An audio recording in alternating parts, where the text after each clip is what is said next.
Et je veux vous dire que Saoul a persécuté l'Église parce qu'il ignorait 4 choses. Première chose, Saoul ignorait la révélation du mystère de Dieu en Jésus-Christ. Je répète, Saoul ignorait la révélation du mystère de Dieu en Jésus-Christ. Saoul était croyant. Et en principe, il ne pouvait pas avoir de problème avec d'autres croyants. Mais ce qui a déclenché la colère de Saoul, c'était le fait d'entendre des villageois. Le fait d'entendre des hommes de peuple sans instruction, des paysans qui venaient de Galilée et qui n'avaient jamais rencontré dans l'environnement de Gamaliel, d'entendre ces gens-là se tenir debout et enseigner au peuple que Jésus-Christ était Dieu sous l'apparence humaine. Et enseigner encore au peuple que Jésus-Christ est ressuscité. Cela a troublé un peu Saoul. Saoul est rentré dans son école de Gamaliel. Il s'est dit, oui, Dieu existe, je le vois. Mais dire que c'est Dieu, c'est Jésus-Christ, ça ne peut pas passer dans ma tête.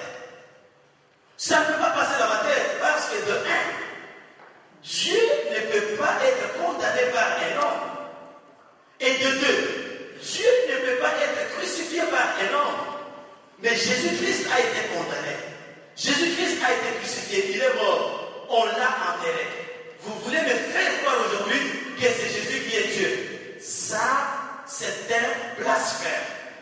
Ça, c'est une aberration. Je ne peux pas y croire. Voilà la première raison qui a poussé Saoul à joindre les rangs des persécuteurs de l'Église. Parce que selon lui, Jésus-Christ était un faux prophète. Selon lui, sa résurrection n'était qu'une farce. Selon lui, Jésus-Christ était la trahison des dieux, la trahison de la loi de Moïse, la trahison du peuple juif. Et Saoul, qui était un pharisien, un disciple de Gamaliel, ne pouvait pas permettre que des villageois viennent blasphémer son Dieu et en présence de tout le monde et que lui laisse passer une telle bêtise. Voilà pourquoi la Bible nous dit au verset 1 des Actes des Apôtres, chapitre 9, que Saoul conspirait le menace et le maître contre les disciples de Jésus-Christ. C'est-à-dire, il les persécutait parce qu'il n'a pas été à mesure d'avaler l'enseignement selon lequel Jésus était Dieu sous l'apparence humaine. La Bible dit ceci. Personne ne connaît le Fils si ce n'est que le Père. Et personne ne connaît le Père si ce n'est que le Fils et celui à qui le Fils veut le révéler. Il est ici question de vouloir. C'est-à-dire que si le Fils veut vous révéler, il va vous le révéler. Si le Fils ne veut pas vous révéler, il ne va pas vous révéler et vous resterez dans l'ignorance. Révéler signifie faire connaître ce qui est caché, faire connaître un mystère. Si le Fils décide de vous faire connaître le mystère de la révélation de qui est le Père, ou vous faire connaître le mystère de la révélation de qui est le Fils, alors vous allez connaître ce mystère. Or, dans le cas de Saoul, il a étudié au pied de Gamaliel. Et Gamaliel n'était pas assez qualifié pour lui révéler le mystère de Dieu en Jésus-Christ.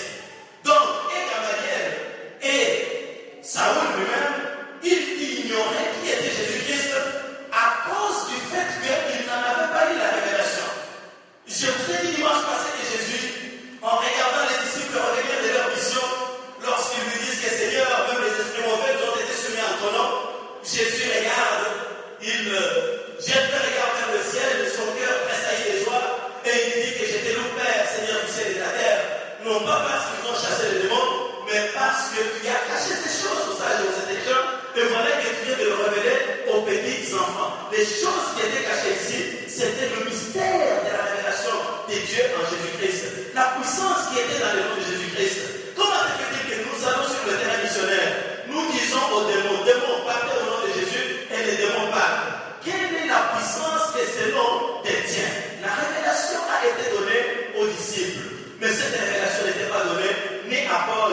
ni à Gamaliel.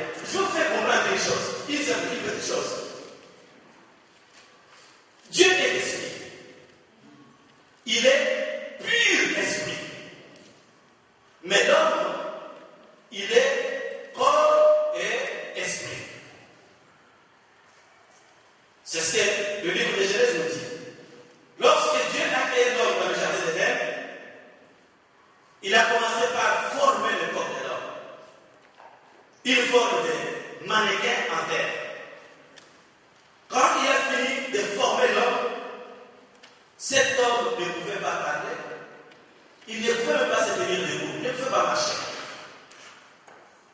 Et Dieu a fait une deuxième chose. Il a insoufflé dans cet homme. Il a soufflé le souffle de vie. Et la Bible dit que l'homme est devenu une âme vivante, c'est-à-dire un être vivant. Donc c'est la conjugaison de l'esprit humain et du corps que l'homme est homme. Et si on lui retire l'esprit, il devient alors un cadavre et on parle de lui au passé. On dit qu'il était ceci, il était cela. Mais si on lui retire l'esprit humain, suivez-moi très bien, pour mettre en lui un esprit animal, eh bien cet homme deviendra un animal, mais à l'apparence humaine. C'est ce que la Bible nous dit dans Daniel chapitre 4. Le roi Nabuchodonosor a été impoli envers Dieu.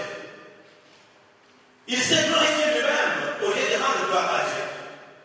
Alors Dieu a décidé de l'humilier. Dieu lui a enlevé l'esprit humain. Et il a remplacé cet esprit humain par un esprit animal. Aussitôt que l'esprit animal est entré dans le corps de Nabuchodonosor, Nabuchodonosor est devenu un véritable animal. Il a commencé à crier comme un animal. Il a commencé à brouter l'herbe comme un animal. Il a quitté le trône royal. C'était un grand roi. Parce que les animaux ne peuvent pas s'asseoir sur le trône.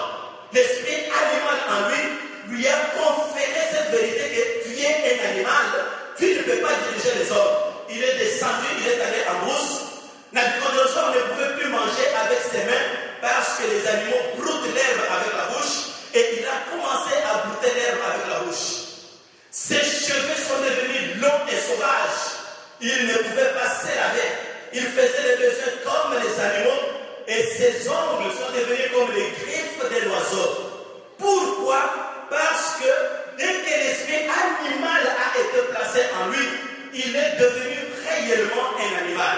Et au bout de ce temps, quand Dieu a retiré l'esprit animal et a remis en lui l'esprit humain, Nabuchodonosor est devenu un homme.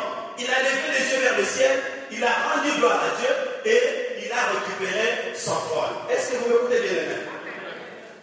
Dans le cas de Jésus-Christ, l'ange Gabriel dit ceci à Marie, qui lui demande comment se fait-il que je serai enceinte, moi je ne connais pas des hommes. L'ange lui dit, le Saint-Esprit descendra sur toi et la puissance du Très-Haut te couvrira de son ombre. C'est pourquoi le Saint-Enfant qui naîtra de toi sera appelé Fils de Dieu. Quand l'ange lui dit que le Saint-Esprit deviendra et descendra sur toi, alors que je viens de vous dire tout à l'heure que Dieu est esprit, c'est l'Esprit de Dieu qui va descendre sur Marie et entrer dans le corps de ce petit enfant. Comme lorsque l'esprit animal est entré dans le corps de Nabuchodonosor, et Nabuchodonosor est devenu un animal sous l'apparence humaine, dans le cas de Jésus-Christ, l'Esprit du Dieu vivant